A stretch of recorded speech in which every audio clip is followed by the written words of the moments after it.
Hello friends, कैसे आप सब लोग and thanks for watching my channel. तो एक और हफ्ता ख़त्म हो चुका है। और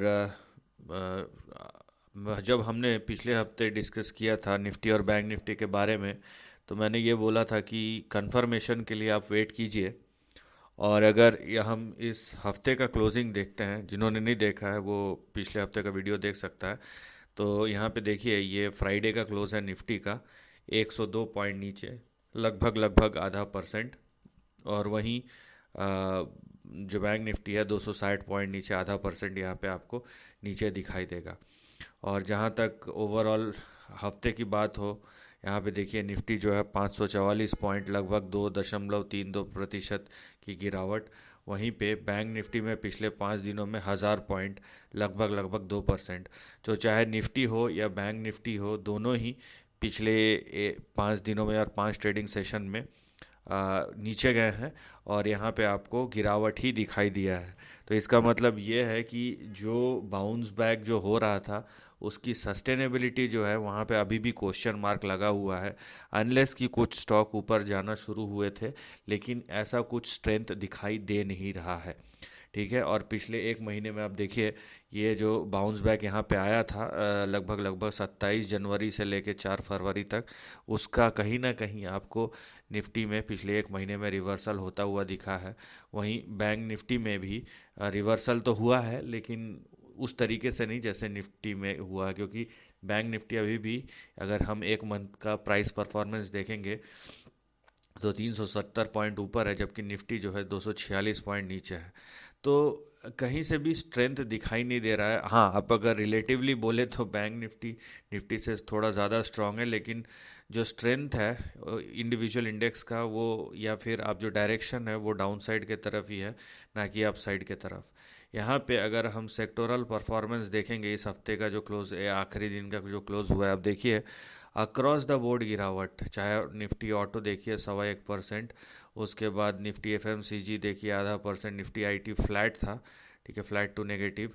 यहाँ पे सबसे बड़ी पिटाई हुई है निफ्टी मीडिया की, 3 साढ़े 3% के आसपास। फिर निफ्टी मेटल 1.8%। यहाँ पे देखिए 2.75% फार्मा की पिटाई हुई है। और रियल्टी इंडेक्स 1.74% नीचे है यहाँ पे। उसके बाद आप देखिए कंज्यूमर ड्यूरेबल्स, आप देखिए 2 सवा 2%। उसके बाद 2.25% निफ्टी ऑयल एंड गैस। फिर यहाँ पे आप अक्रॉस द बोर्ड आपको सेलिंग दिखाई दे रही है। इसीलिए जो थोड़ा बहुत बच गया है ना बैंकिंग में, उसका रीज़न यही है, क्योंकि यहाँ पे अब देखिए कि जो अदर इंडेक्स है, चाहे एफएमसीजी हो, चाहे मीडिया हो, चाहे रियल्टी हो, चाहे फार्मा हो, उनकी किस तरीके से पिटाई हुई है वो आपको दिखाई दे रहा है। और इसीलिए निफ्टी जो है रिलेटिवली बैंक निफ्टी से ज़्यादा कमज़ोर है। अब चलिए चार्ट के तरफ देख लेते हैं। ये देखिए निफ्टी का डेली चार्ट है। तो यहाँ पे जो बाउंस बैक हुआ था वो पूरा का पूरा सोल्ड इनटू में चले गया है। और यहाँ पे प्रॉब्लम अब ये है कि फ़िलहाल अगर आप अभी भी होपफुल होना चाहते हैं तो हो सकते हैं, होपफुल होने से कौन रोक सका है। लेकिन फ़िलहाल जो रेंज है वो ये है। ठीक है। तो आपको क्या करना है कि अगर कोई लास्ट अटेम्प्ट शेयर मारता है, निफ्टी करता है, तो यहाँ पे देखिए जो एक्टिव रेंज है वो है नीचे 22,795, 22,795। ये आपका स्टॉप लॉस होगा। इसके नीचे जाना नहीं चाहिए, otherwise further downside open up हो जाएगा। ऊपर जो आपका टारगेट या रेजिस्टेंस है वो है 23,300 पे। तो क्योंकि ट्रेंड फिर से वीक हो गया है, तो अभी आपको इस सेक्शन के अंदर ही रहना पड़ेगा। अगर आपको यहाँ पे डाउन साइड देखना है, तो आपको इंतज़ार करना पड़ेगा निफ्टी का 22,795 के नीचे क्लोज़ होने का। अगर आपको अपसाइड देखना है, तो यहाँ पे आपको इंतज़ार करना पड़ेगा निफ्टी के 23,300 के ऊपर जाने का।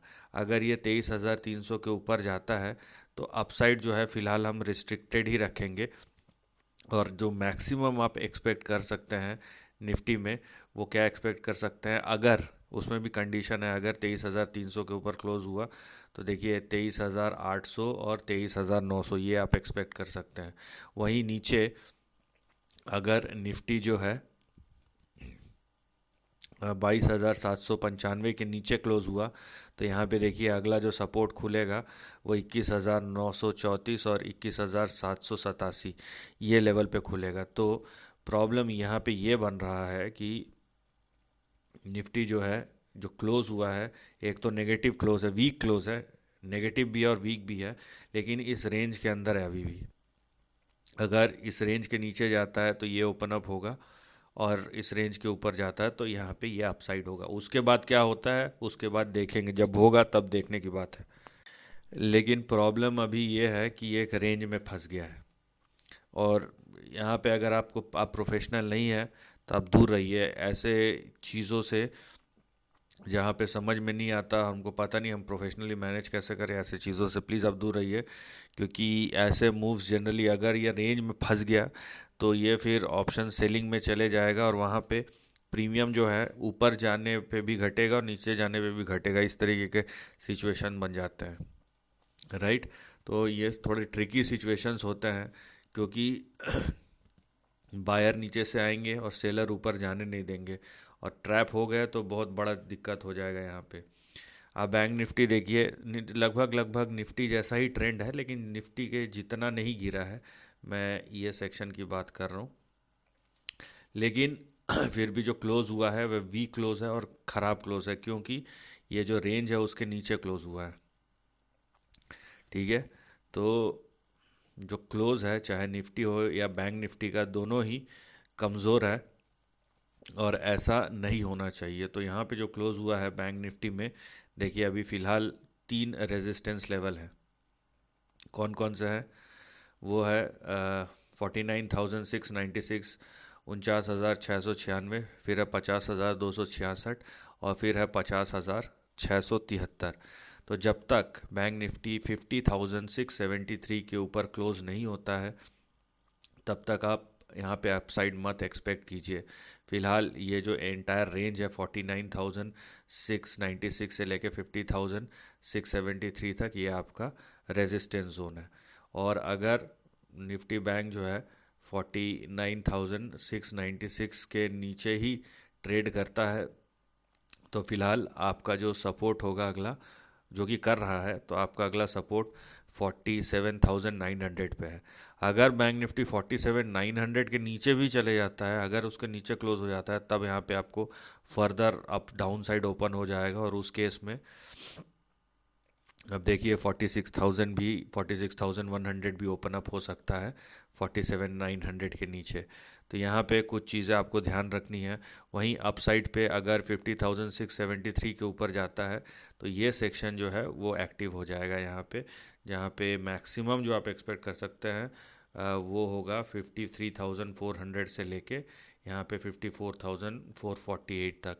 तो निफ्टी हो या बैंक निफ्टी हो, ये जो करंट रेंज है चाहे निफ्टी में हो या बैंक निफ्टी में, ये जो पॉसिबिलिटीज़ ओपन अप कर रहा है ये दोनों साइड का ओपन अप कर रहा है। मैं दोनों साइड का इसलिए बोल रहा हूँ क्योंकि वोलेटिलिटी इतना ज़्यादा है, और इतने सेलिंग के बाद आप अब जब कंटिन्यूस सेलिंग देखते रहते हैं ना, तो थोड़ा सा किसी दिन सेलिंग रुक जाए तो अचानक से शॉर्ट कवरिंग आता है, और वोलेटिलिटी बहुत हाई है अभी मार्केट में। मैं ये नहीं बोल रहा हूँ कि जो सेलिंग है वो ख़त्म हो गया है, क्योंकि ऐसा तो ट्रेंड में ही नहीं दिखाई दे रहा। ओवरऑल जो ट्रेंड है वो वीक ही है, और रोटेशन के साथ शेयर की पिटाई अभी तक कंटिन्यू है।